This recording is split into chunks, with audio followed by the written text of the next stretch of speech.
आनंद दुबे, क्या कांग्रेस के अंदर जो हो रहा है और कांग्रेस के सहयोगी जो कांग्रेस के साथ कर रहे हैं, ये क्या सब सही हो रहा है? और जितने मुसलमान नेता हैं वही सवाल खड़ा कर रहे हैं आज की डेट के अंदर। राशिद अल्वी, हुसैन दिलवई हैं, वो भी बड़ी खबर आ गई है। ये शकील अहमद साहब हैं। जवाब आज आप अमीश भाई नमस्ते।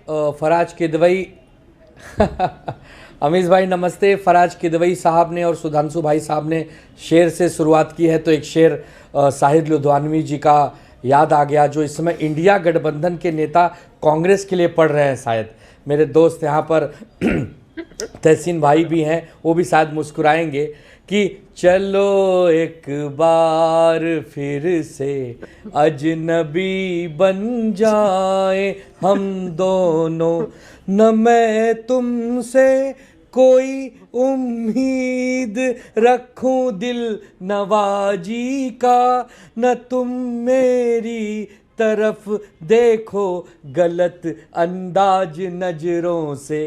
ये इस समय इंडिया गठबंधन की हालत है। ये शेर नहीं गाना है। नहीं जम रहा है तो दूर दूर रहो।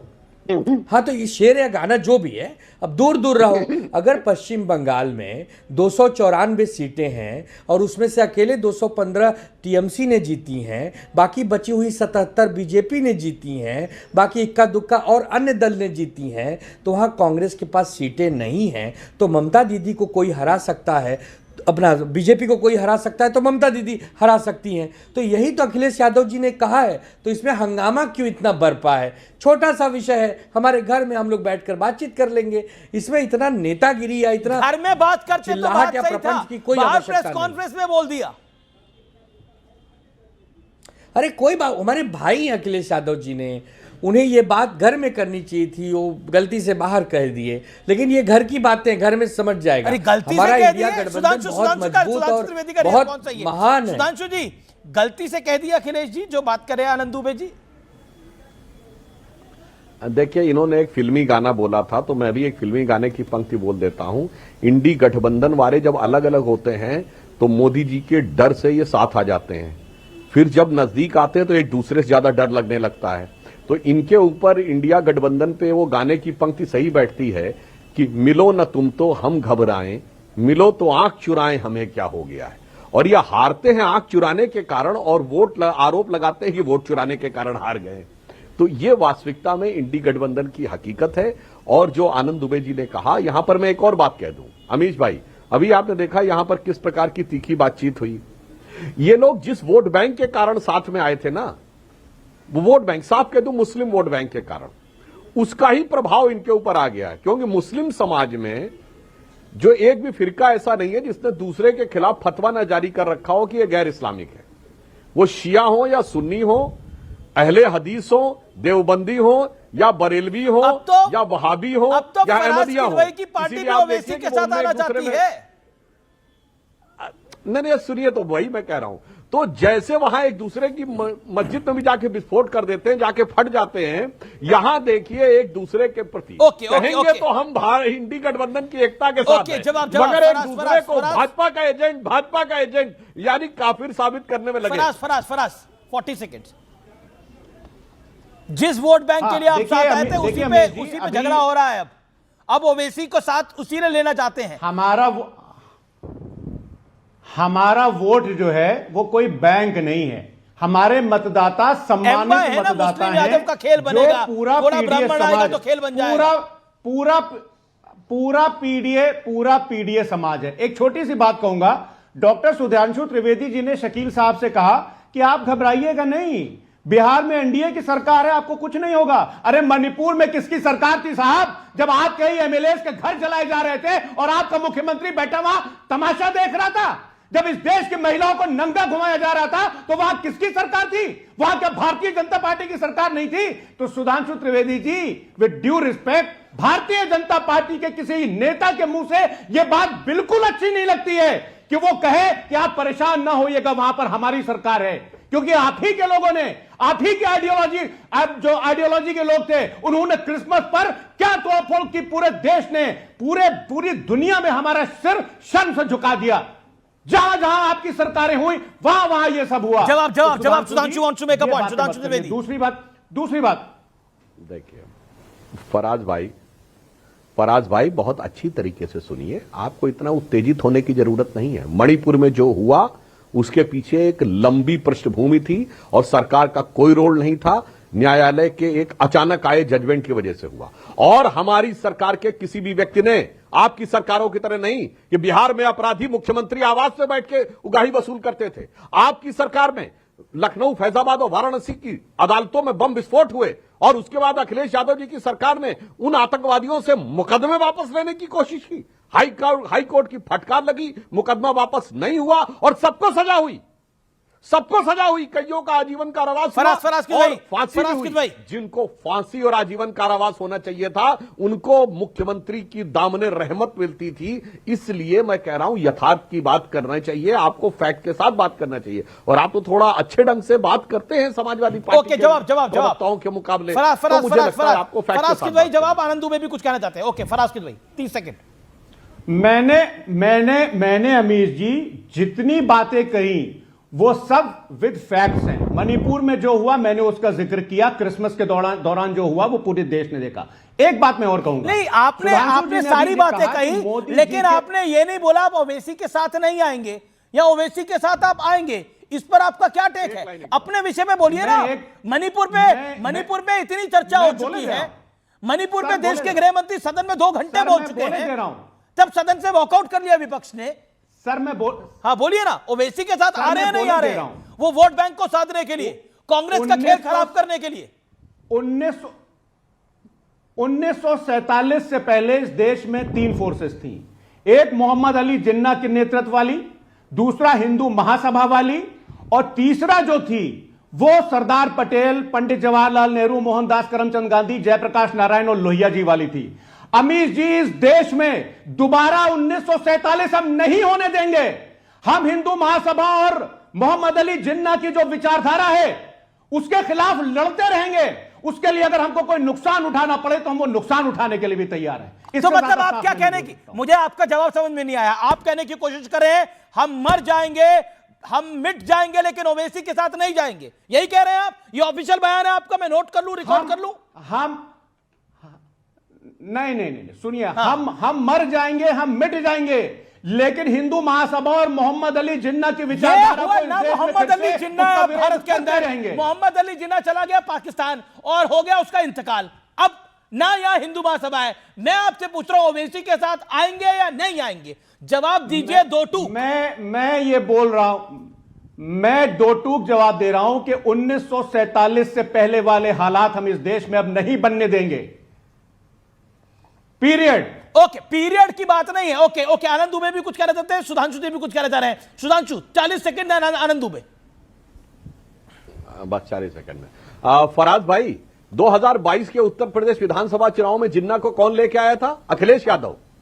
बोले थे जिन्ना जी आए, नेहरू जी आए, सरदार पटेल आए, गांधी जी आए, सबने मिलकर आजादी की लड़ाई। गजब है साहब। आप और बताइए, आप तो लखनऊ के रहने वाले हैं। और 1916 लखनऊ कांग्रेस अधिवेशन, इसी जिन्ना के दबाव में, सर अपने टर्म पे बोलिएगा, कांग्रेस के लिए पृथक निर्वाचन क्षेत्रों की मांग की गई और वहीं से पाकिस्तान की नींव पड़ी। और आपको पता 1946 के चुनाव में, जिसको यूनाइटेड प्रोविंस कहते थे, कितनी सीटें जीती? मुस्लिम्स के लिए रिजर्व 63 सीटों में 54 जीती मुस्लिम लीग ने। 95% वोट से 95% मुसलमानों ने वोट किया मुस्लिम लीग को, मगर यूपी से मुसलमान गया 1%, जस्ट 1% गया पाकिस्तान। इसलिए छोड़िए उस वाली बात को, आज भी आप उसी नक्शे कदम पे हैं। और जो क्रिसमस की बात कही, मैं फराज भाई से पूछना चाहता हूं, आज यूरोपियन यूनियन के साथ हमारी इतनी ऐतिहासिक डील हुई है, इसी यूरोपियन यूनियन के तमाम देशों में, जर्मनी में, इटली में, इसमें नहीं सुनिए, जर्मनी में, इटली में, स्पेन में, इंग्लैंड इसमें नहीं है, यू में, उसमें बाकायदा सरकार ने ऑफिशियल ऑर्डर जारी किया कि हर जगह पे क्रिसमस मत मनाएं, क्योंकि हर जगह पुलिस नहीं हो सकती है, इस्लामिक कट्टरपंथियों से खतरा है। भाई साहब, वो भी आरएसएस बीजेपी की वजह से है क्या? यह बताइए, श्रीलंका में ईस्टर संडे में बम ब्लास्ट हुए, सिलसिलेवार बम ब्लास्ट हुए कोलंबो में, वो कौन कर रहा था? वो भी आरएसएस बीजेपी। ओके आनंद दुबे कुछ कहना चाहते हैं। आनंद दुबे करने का प्रयास किया जा रहा है। एक सेकंड आनंद दुबे, 20 सेकंड सुधांशु जी 10 सेकंड, अमीश भाई सुधांशु जी बोले 10 सेकंड बोले, आनंद दुबे आता हूं। सुधांशु 10 सेकंड। बस चंद सेकंड और सुनो फराज भाई, केरल के मुनम्बम में वक्फ बोर्ड एक्ट को यूज करके क्रिश्चियनों के 4000 परिवारों की जमीन वो ले ली गई और उसके बाद उन्होंने दुखी होकर पार्टियों को लिखा और आप उसके खिलाफ वोट किए। शर्म आनी चाहिए साहब। क्रिश्चियन समाज के साथ लव जिहाद हुआ, आप लोग उसके खिलाफ खड़े हुए। आप धमाकों से लेके पूरी दुनिया में ओके आनंद दुबे, ये वोट बैंक की राजनीति है या आपको लगता है कांग्रेस सीरियस प्लेयर नहीं है? आनंद दुबे, या कांग्रेस का जमाना गया? अमीश भाई, आप इतने बड़े पत्रकार हैं।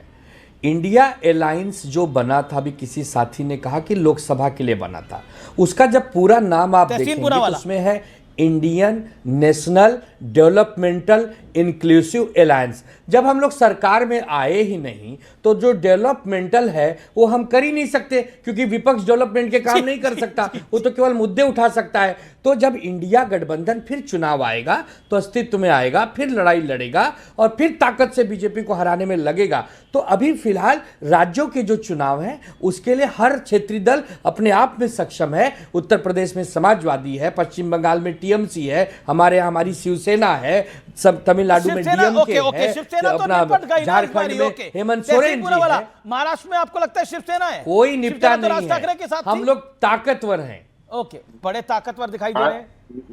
महाराष्ट्र में शिवसेना है, बट वो एकनाथ शिंदे जी वाली है।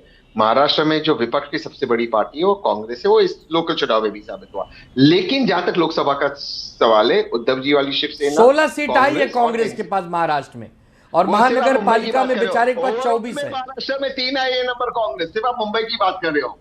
ओवरऑल महाराष्ट्र में 3rd आई। अरे महाराष्ट्र में 16 सीटें हैं, वोट बैंक ले लिया, 20 हमारे पास है। हम कल भी 20 थे, हम आज भी 20 हैं। हमें हिंदू मुसलमान सिख ईसाई सब प्यार करते हैं। हम आपकी तरह हम अपीसमेंट की राजनीति नहीं करते।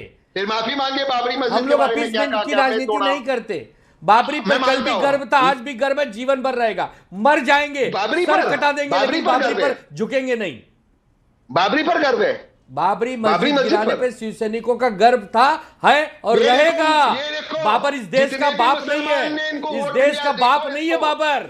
बाबर होगा किसी के लिए बाप। यहाँ पे छत्रपति शिवाजी महाराज हमारे बाप हैं, छत्रपति संभाजी महाराज हमारे बाप हैं, जीवन भर रहेंगे। देखिए, कभी शिवाजी महाराज ने हिंदू मुसलमान के बीच में भेदभाव नहीं किया। देखिए, आपको चाहिए मामू का वोट, लेकिन मामू को मामू बनाना है आपको, यही आपकी राजनीति है। ये हुमायूं, ये अकबर, ये हमारे बाप नहीं है। ये आता ताई थे, आक्रांता थे, भाग गए, सब कब्र में घुस गए, लेकिन सब छुप गए अपने अपने कब्र में। लेकिन अलायंस क्यों किया था? अगर इतना ही झगड़ा है तो अलायंस क्यों किया था कांग्रेस ने इनके साथ? और आप क्यों गए थे? आपके नेता भी मिलने के लिए जाते थे। अब देखिए कितनी बेइज्जत कर रहे हैं आपको ये लोग बुरी तरह से। आनंद दुबे, उद्धव ठाकरे ने बोला, उद्धव ठाकरे बार-बार बोलते रहे मुझे सीएम बनाइए, मुझे सीएम बनाइए।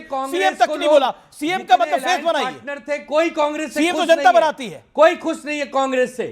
टीएमसी हो, डीएमके हो, हमारे अपने झारखंड के हेमंत सोरेन साहब हो, अरविंद केजरीवाल साहब हो, हमारी पार्टी हो, अखिलेश भैया हो, कौन खुश है बताइए?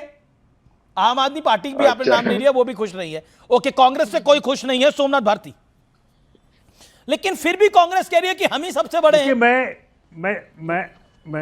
मैं इस बात को समझ के परेशान हो रहा हूं कि तहसीन भाई जिस प्रकार से डिफेंड करना चाह रहे हैं कांग्रेस को, तो कांग्रेस में है क्या डिफेंड करने के लिए? अब इनकी एक और स्ट्रेटेजी है कि जो आवाज उठाए डिस्क्रेडिट करो उसको, चाहे वो अंदर के लोग क्यों ना हो। भाई शकील अहमद साहब के सामने ये क्या है?